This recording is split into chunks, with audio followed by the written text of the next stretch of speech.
오늘 129편 시편을 우리가 잠깐 묵상하려고 하는데 이것은 인생 승리입니다. 다윗 왕국의 인생 승리. 추수감사주의를 성경에서는 뭐라고 했냐면 수장절이라고 했습니다. 수장절, 수확을 해서 저장하여 창고에 가득 넣고 하나님 앞에 이제 추수감사주의를 맞이할 때는 내가 하나님 앞에 얻은 이 수확물을 많은 사람들, 특별히 이제 땅이 없어서 수확을 못하는 사람들, 제사장, 그리고 고아, 과부, 나그네, 그리고 노예들, 종들, 이 5계층을 내 창고를 풀어서 먹이는 겁니다. 그런데 흉년이 되면 먹일 것도 없어요. 흉년은 왜 들었는가? 작년에 순종을 안 했기 때문에 하나님이 비를 안 주셔서 흉년이 된 겁니다. 그래서 사사기에는 제사장들이 먹을 것 있어서 막 돌아다니고 남의 집 제사장으로 가고 그러니까 사사기는 이미 여호수아 이후에 이스라엘 백성들이 순종을 하지 않아가지고 그들이 수확한 것이 없어갖고 제사장들을 먹이지 않았다 이런 뜻입니다.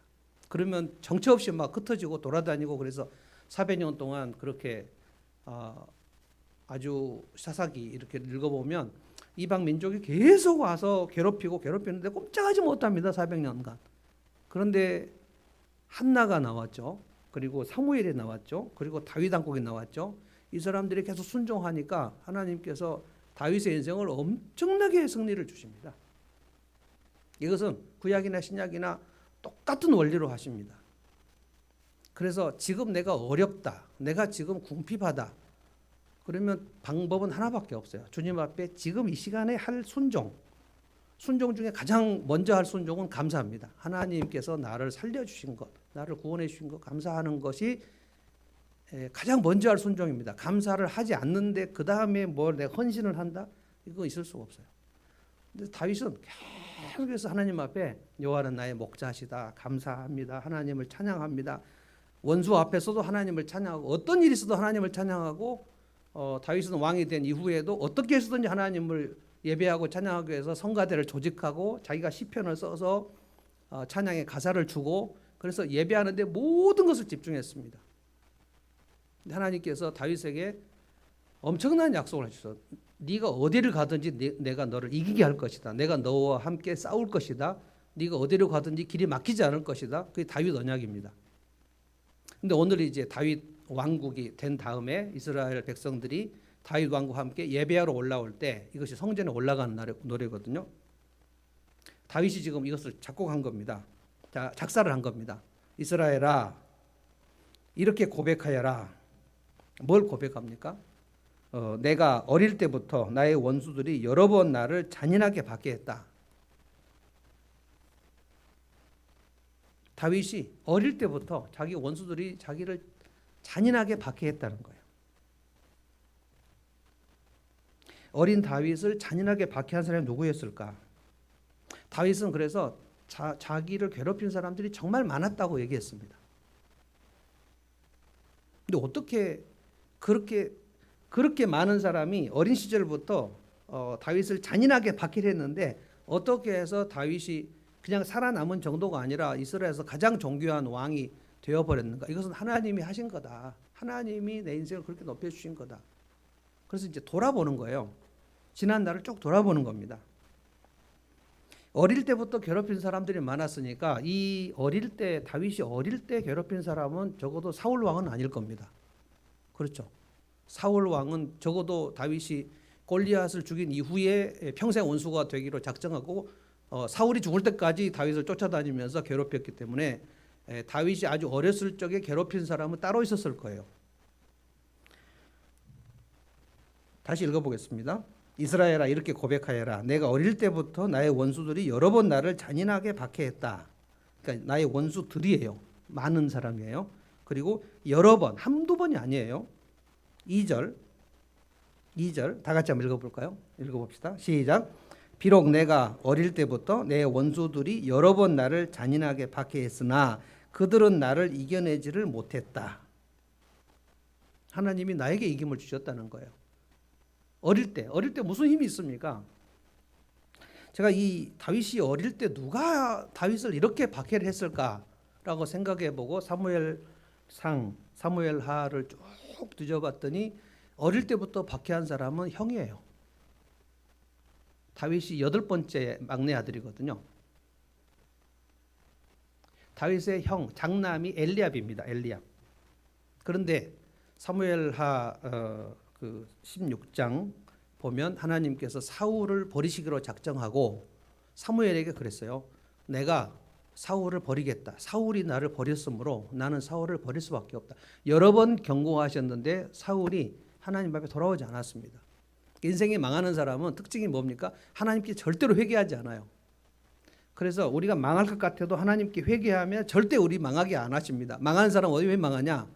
악인의 길은 망한다. 그거는 하나님께 돌아오질 않아요. 하나님을 멸시합니다. 망해도 멸시해요. 죽을 때까지. 그러니까 망하는 거예요.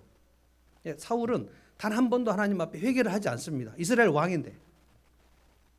그래서 하나님이 참으시다가 사무엘에게 얘기를 했습니다. 내가 사울을 버린다 이제. 그리고 사무엘아 네가 가서 지금 사울이 살아 있는데 이스라엘의 왕을 기름 부을 사람을 정해라. 내가 지금 보내는 곳으로 가라.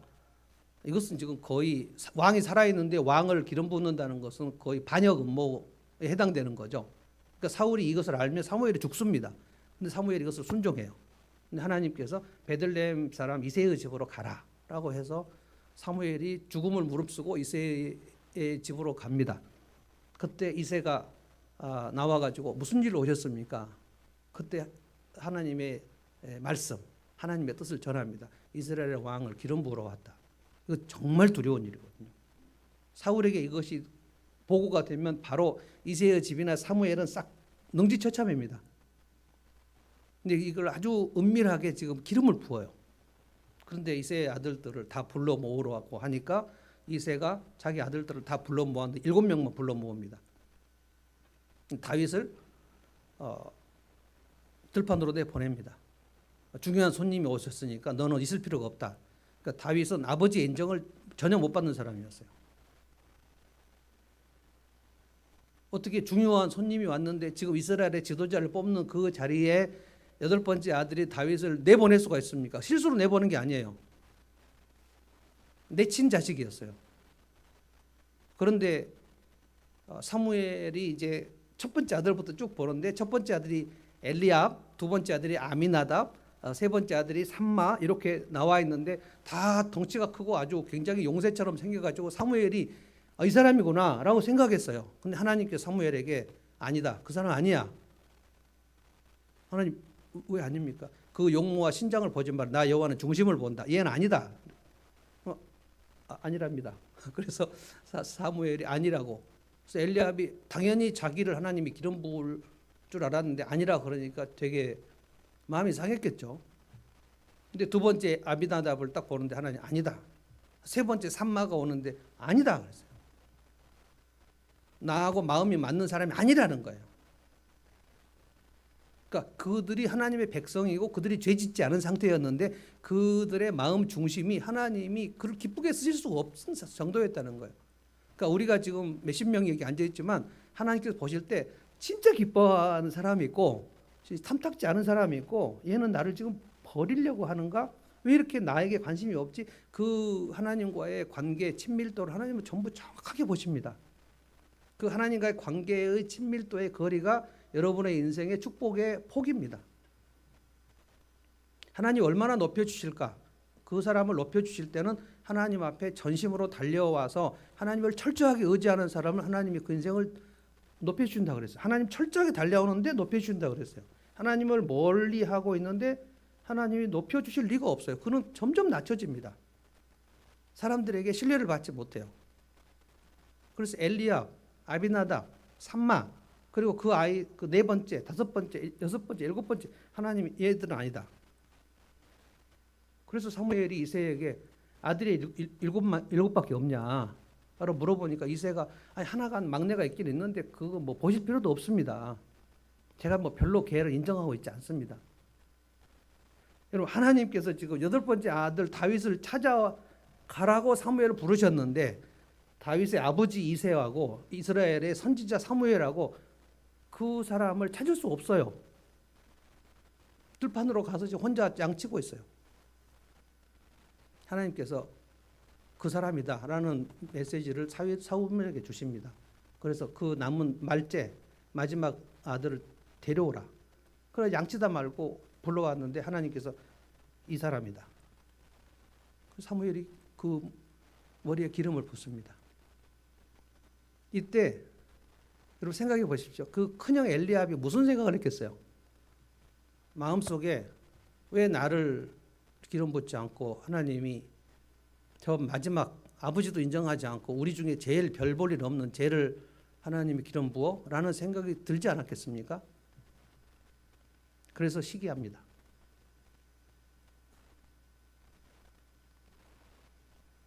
이게 이제 발단이 됩니다. 그래서 큰 형이 8명이 형인데 큰 형은 거의 아버지 뻘이거든요. 나이가 엄청 차이가 나죠. 그러니까 지금 다윗이 한 10 몇 살 정도면 큰 형은 적어도 한 30 정도 된 그 큰 형입니다. 그 큰 형이 마지막 이 아들, 동생을 왕따시키기 시작하니까 그러면 7명 형들이 전부 왕따를 시킬 수밖에 없어요. 그래서 다윗은 그 집에서 완전히 버린 자식입니다. 아버지도 인정을 하지 않고 형들도 계속해서 질시의 눈길을 마치 요셉과 비슷해요. 요셉은 10명의 형들이 요셉을 시기했는데 다윗은 7명의 형들이 시기합니다. 시기는 뭐냐면은 네 것은 본래 내 것이었어 라고 생각하는 증상입니다. 이거 제가 심리학 공부하면서 배웠어요. 네가 갖고 있는 거 그거 원래 내 것이었어. 그러니까 너를 없애고 내가 뺏어야 돼. 가인이 아벨을 시기해서 아벨을 죽인 거거든요. 그러니까 너는 없어져야 돼. 그래야 네가 지금 원래. 그래서 누가 골리앗하고 싸우면 좋겠느냐라고 얘기할 때 소년 다윗이 내가 나가 싸우겠다 그랬습니다. 그때 가장 화를 낸 사람이 엘리압입니다. 엘리압 형이 막 화를 내요. 여러분 사무엘하 17장 읽어보십시오. 네가 지금 아버지 양치는 것을 무책임한 녀석, 고집센 녀석, 쓸데없는 녀석, 여기가 어디라고 여기로 왔느냐고 막 화를 내요. 평소에 엘리압은 다윗을 굉장히 미워했습니다. 근데 놀라운 거는 여러분 다윗이 지지 않아요. 엘리압 형 아주 20살 차이 나는 형한테 대듭니다. 형 내가 뭘 잘못했는데 그러냐고. 그러면서 내가 그러면 이 이야기도 못 내가 골리앗을 쳐부술 수 있는데 왜 못하게 하느냐고 이 사람 저 사람 다니면서 막 얘기했다 그랬어요. 다윗은 굉장히 내면이 강합니다. 두부 같지 않아요. 이런 형의 그 미움과 꾸중과 이 시기를 한두 번 겪은 게 아니었다고 지금 고백하는 거예요. 그러니까 어린 시절에 제일 삭막했어요, 다윗이.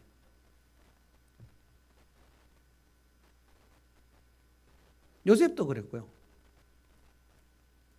하나님께서 존귀하게 쓰시려고 하는 사람들 중에 그 어린 시절이 아주 행복한 경우가 별로 없습니다. 요셉 그랬죠. 그 다음에 다윗도 그랬죠. 그 다음에 다니엘은 나라를 빼앗겨갖고 포로로 사로잡혀갔죠. 그 다음에 어린 사람은 아닙니다만 한나가 그 아들 사무엘을 통해서 이스라엘을 구원하는 일을 하는데 한나에게 무슨 일이 있었습니까? 그 남편의 첩인 브닌나가 얼마나 한나에게 못 난다고 멸시를 했습니까? 다 그런 대적이 있었어요. 근데 다윗이 지금 오늘 뭘 고백합니까? 그렇게 내 어린 시절부터 내 대적들이 우그럭을 하고 나를 잔인하게 괴롭혔는데 근데 그들이 나를 이기지 못했다. 하나님께서 나에게 승리를 주셨다는 거. 어떻게 괴롭혔는지를 3절에 아주 좀 심하게 얘기했어요. 3절 제가 읽어보겠습니다.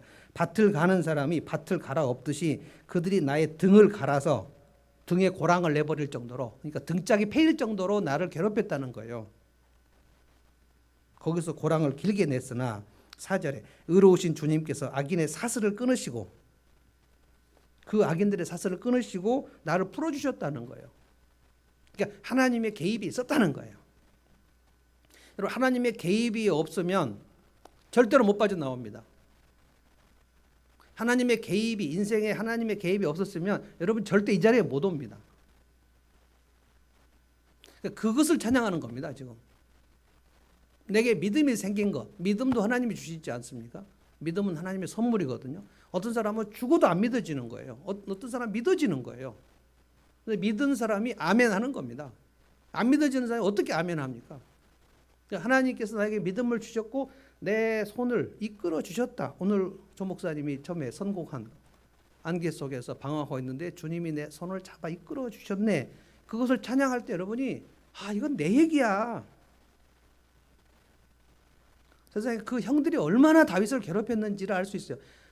소 2마리로 밭을 갈 때 쫙 갈 때 그 밭을 일군을 하고 그거를 깊게 파지 않습니까? 그러면 소 2마리가 가면 그 밭이 고랑이 쭉 나오죠.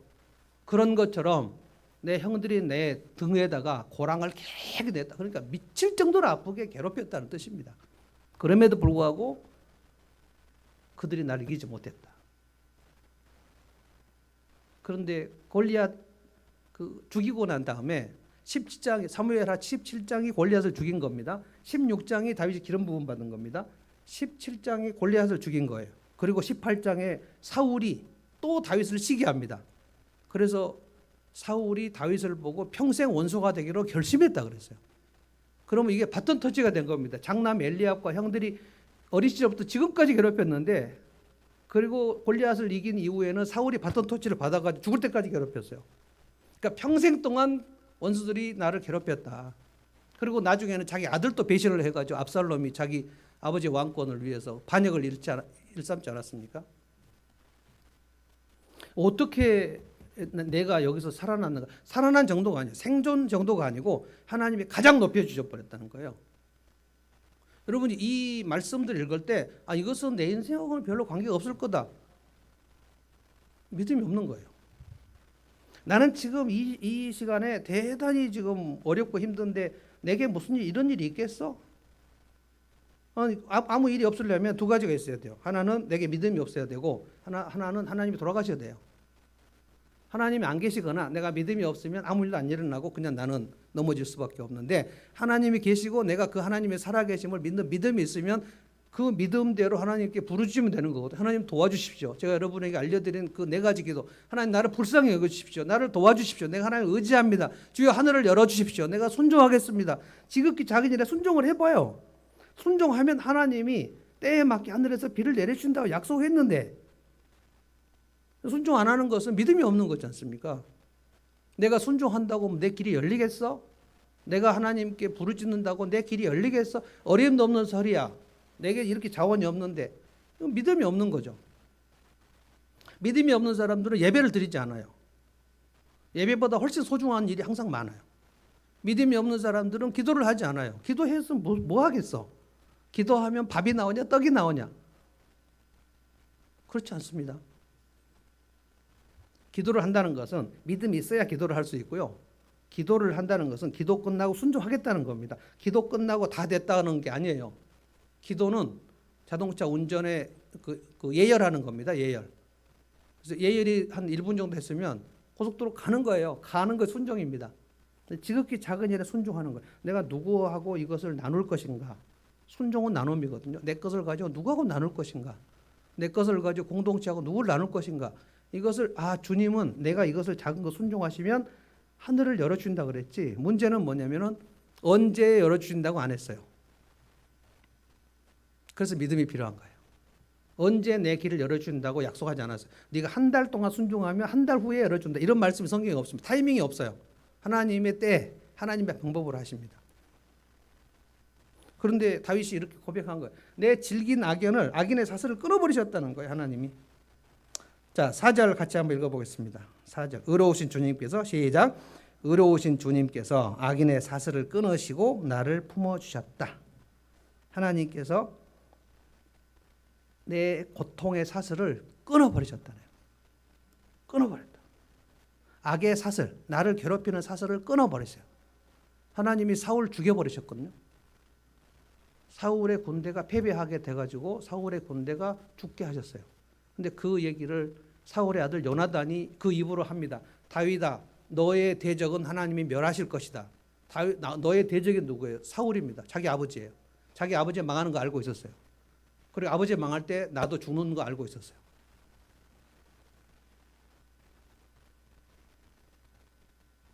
그래서 이 질긴 악연을 하나님께서 끊어버리셨다. 내 인생 싸움에서 하나님이 승리를 주셨다. 그러고 나서 5절부터 8절을 보면 시온을 미워하는 사람, 이것은 악인이면서 다윗을 대적하는 사람들입니다. 다윗의 대적은 하나님 어떻게 하신다고요? 하나님이 직접 싸워서 멸해버리신다고요. 여러분이 인생이 그렇게 간단한 것이 아니에요. 우리가 하나님이 편에 있으면 하나님은 내 대적을 하나님이 친히 가서 멸하신다고 그랬어요. 그러니까 중요한 것은 내가 하나님 편에 설 것인가 아닌가가 좀 중요한 것이지 지금 내 눈에 상황이 어떤가가 중요하지 않습니다. 하나님은 기드온이 3만 명을 모았는데 하나님이 말씀하셨어요. 너무 많다.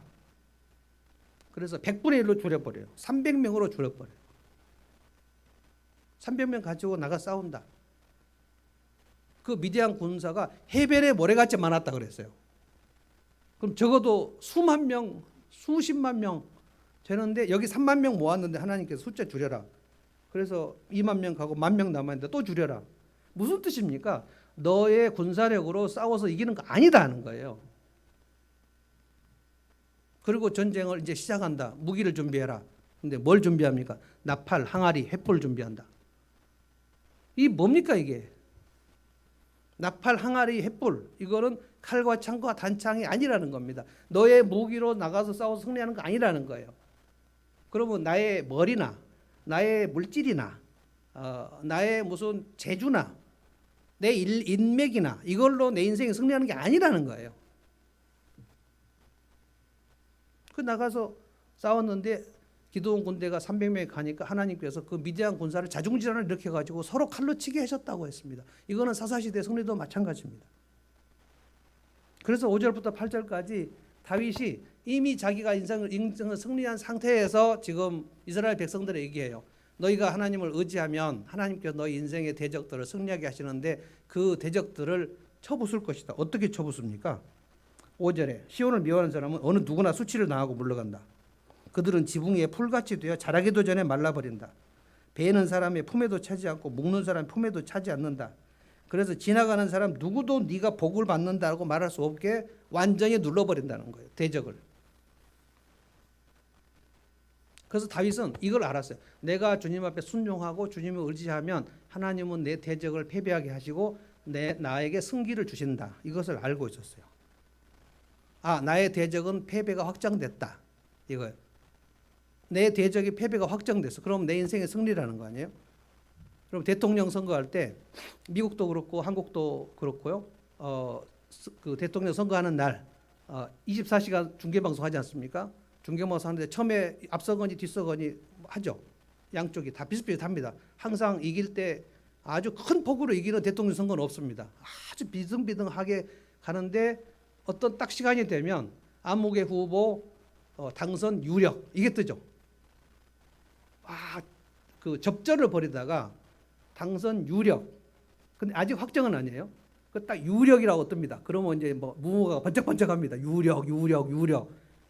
그러면 저쪽은 어떻습니까? 이제 패전이 짙었다라는 거예요. 그러면 이제 그 다음에 좀 더 표차가 벌어지면 당선 확정 그렇게 뜹니다. 그러면 저쪽 상대 후보가 뭘 하는 겁니까? 이번 대선은 내가 패배한 것을 인정합니다. 라고 얘기한 거예요.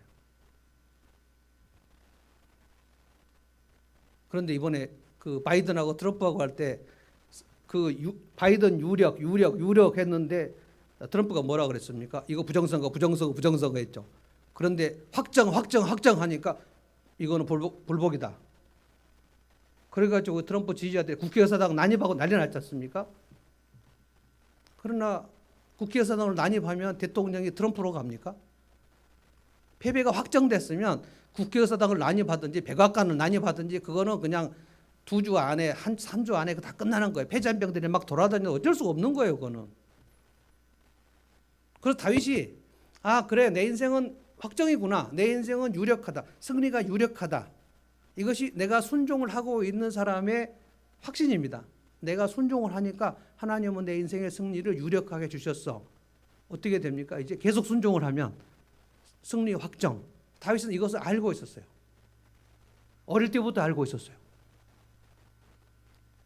그래서 엄청난 지금 열매를 하나님 앞에 내놓고 승리의 전리품들을 내놓고 하나님께 막 찬송하는 겁니다. 찬송할 거리가 너무 많은 거예요. 이걸 지금 오늘 우리가 한 것입니다. 오늘 추수감사 간증을 하신 분들을 제가 4분을 선정을 했는데 3사람은 외국에 있는 사람이고 한 사람은 이제 채석이 자매인데 보세요. 박금혜 집사님 지금 저렇게 행복하다고 그러는데 박금혜 집사님을 우리가 처음 만났을 때는 미국에서 완전히 파산하고 남편 돌아가시고 한국으로 날라올 때 무일푼이었어요.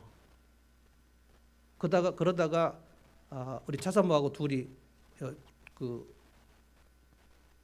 분당 그 무슨 교사 센터에서 만나가지고 얘기를 하다가 VIP 삼아갖고 왔는데 그때 뭐라 그랬냐면 자기가 미국에서 한국 올라올 때 태평양 그 바다가 보이는데 거기서 딱 빠져 죽었으면 좋겠다는 거였어요. 살 소망이 없었습니다. 정말 어렵고 그리고 우리 공동체에 와서도 정말 많은 사람들의 사랑을 받았습니다. 그래도 한동안 우울증이었어요. 몇 달 동안 연락도 안 받아버리고 우리 박병원 권사님 차상호 연락을 안 받아버려요. 그분은 잠수가 뜯깁니다. 연락 두절 돼버려요. 그러면 저희가 밤중에 저희 부부가 그 집에 가고 똑똑해가지고 음식 놔두고 마치 환자 신방한 것처럼 그러면 나중에 그 음식 갖고 들어가서 먹고 그렇게 아주 두문불출하게 살았던 사람이에요. 하나님께서 겨자씨만한 믿음을 그렇게 해주시는 겁니다. 윤수진 자매가 지금 아기 4명 나갔고 행복하다 그러는데 윤수진 자매를 처음 만났을 때 목사님 저희는 이혼이 답입니다. 제가 그 남편을 만났는데 남편을 중정 단국대 앞에 커피숍 만났는데 저를 처음 만난 얘기가 그거였습니다. 목사님 저는 윤수진 씨하고 이혼하는 게 답인 것 같습니다. 그러면서 그때가 37살이에요. 형제가 이혼이 답이라고 그러면서 자기만 그런 게 아니고 자기가 대학 친구들하고 지금 7, 8명 지난 며칠 전에 맥주 먹으면서 만나서 얘기했는데 7명이 다 우리는 이혼이 답이라고 7명이 다 그랬다는 거예요. 저도 마찬가지라는 거예요. 난 윤수진하고 도저히 못 산다. 그게 우리 목장에 왔던 얘기입니다. 엄청 회복돼 갖고 지금 갔고 그 이후에 애를 2을 더 낳았어요. 갈 때 2명이었는데 가서 지금 2를 더 낳았어요. 그리고 지금 애틀란타에서 행복하다고. 배대현이도 여러분 처음에 여기 지난 5월달에 왔을 때 찬양한 거 기억나십니까? 왜 나를 이렇게 깊은 어둠 속에 가두어 두셨는지. 2년간 그 캐나다 밴쿠버 주방장 그 속에서 뜨거운 불 속에서 이게 막 그 뭡니까 아주 잘 되는 식당이었기 때문에 이 이따만한 솥이 막 3개 4개 했는데 그걸 돌리고 그러느라 화상도 입고 막 칼도 베이고 근데 막 너무 구박도 당하고 어느 날은 막 예배 끝나고 3층 올라가면 보이스톡이 와요. 아빠 제가 캐나다에서 여기서 견뎌야 되는 이유를 알려주세요. 내가 어떻게 하냐 그거를. 도저히 못 견디겠다는 거예요. 근데 어느 날은 그 주방장 식당 화장실 그 바닥에서 무릎을 꿇고 하나님께 손을 들고 기도하면서 하나님 나를 사랑하신다고 고백하고 그 막 울먹이고 그렇게 하다가 여기 와가지고 캐나다 갈 때 아빠 캐나다는 사람이 좀 살 때가 못 되는 것 같아요. 너무 사람들이 안 좋다는 거예요. 그래서 가기는 가는데 곧 돌아올지 모른다. 그래서 뭐 와도 좋고 살아도 좋고 저는 알고 있었어요. 이제 하나님 길을 열어주신다. 근데 지금 간증 보니까 다시 돌아올 마음이 없어 보입니다. 지금 굉장히 좋은 사람들을 많이 만났다는 거예요. 하나님께서 그냥 구덩이에 집어넣고 좀 연단하셨는데 거기서 믿음으로 견디면 그때 돌아오지 않고 좀 견뎠잖아요. 견디고 기도하고 화장실 바닥에서 막 무릎 꿇고 막 기도하고 막 하나님 다 보십니다. 하나님이 걔 갖고 장난하는 거 아닙니다. 절대. 여러분 갖고 장난하시지 않아요. 여러분의 인생을 실수로 여기까지 인도하신 거 아니에요. 견뎌요. 견뎌. 믿음으로 견뎌요. 나중에 길을 열어주십니다. 승희자매 저 처음에 만났을 때 2019년 가을에 일정 도서관에서 캘리그라피 하다가 제 아내가 저 최승희 자매 그 최승희 자매 별명이 켈리체예요. 캘리그라피를 수강하는 사람이에요. 근데 하다가 저하고 이제 뭐 상담을 본격적으로 할 것 같지도 않고 그냥 도서관에 오신 분들 중에서 저를 자매들이 만난 경우가 되게 많기 때문에 진짜 간증한 거 그대로 여러분 들으신 것처럼 상담을 이어갈 수가 없었어요. 말 절반, 눈물 절반. 어떤 날은 목양실에서 저는 한 20분, 30분 가만히 기다려요. 크리넥스 한 통 놔둬. 그래도 크리넥스를 더 많이 쓴 사람은 최계입니다. 한 통 다 쓴 사람. 그래서 사와 그래갖고 사왔잖아요. 근데 저분도 크리넥스 꽤나 아주 목양실 크리넥스를 많이 쓴 사람. 근데 그렇게 울고 얘기하고 거의 한 주도 안 빼놓고 2년간 온 것 같습니다. 3층 왔다가 1층 왔다가 2층 왔다 그 얘기가 그 얘기예요. 정서적으로 타사모 만나서 얘기하고 박병원 권사님 만나서 얘기하고 뭐 엄마처럼 따라다니고 막 거기 같이 간 데를 다 기록을 다 뭐 소래포구 젓갈 사고 가고 뭐 사고 근데 애기같이 기쁘다는 거예요. 그리고 배무순 자매랑 같이 얘기하고 베델 목장 가서 얘기하고 상 공부하고 상담하고 예배 드리고 그렇게 하는데 어떻게 안 좋아집니까? 안 좋아지는 게 이상하죠. 다 좋아집니다. 그 끝이 없어요. 끝이. 마지막 멸망이 아니라고. 이것이 끝인가 싶지만 그렇지 않습니다.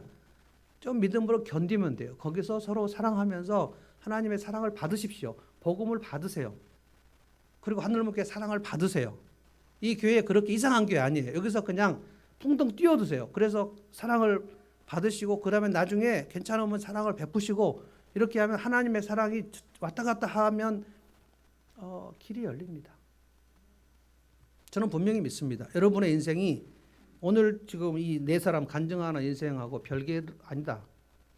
다윗의 인생과 별개 아니다. 하나님이 다윗은 더 사랑하시고 배목사는 덜 사랑하시지 않습니다. 하나님은 무한히 사랑하십니다. 지금도 마찬가지입니다. 하나님은 나를 사랑하신다. 한번 따라서 해보세요. 하나님 나를 사랑하신다. 하나님은 너도 사랑하신다. 네. 그걸 옆에를 보고 하셔야 됩니다. 네, 이번 주에도 목장할 때 가장 힘들었던 일이 무엇인가를 생각하시고요. 근데 하나님이 그 어린 시절에 나를 잔인하게 괴롭혔던 사람들이고 그런 일들, 그 일들을 어떻게 하나님이 바꾸셨는가. 이거 끊임없이 우리가 마치 되새김질하듯이 얘기해야 됩니다. 얘기를 할 때 그 하나님이 내 인생에 개입하셨다는 것을 얘기할 때 그때 믿음이 생깁니다. 입으로 시인해야 되거든요. 입으로 시인하는 거예요.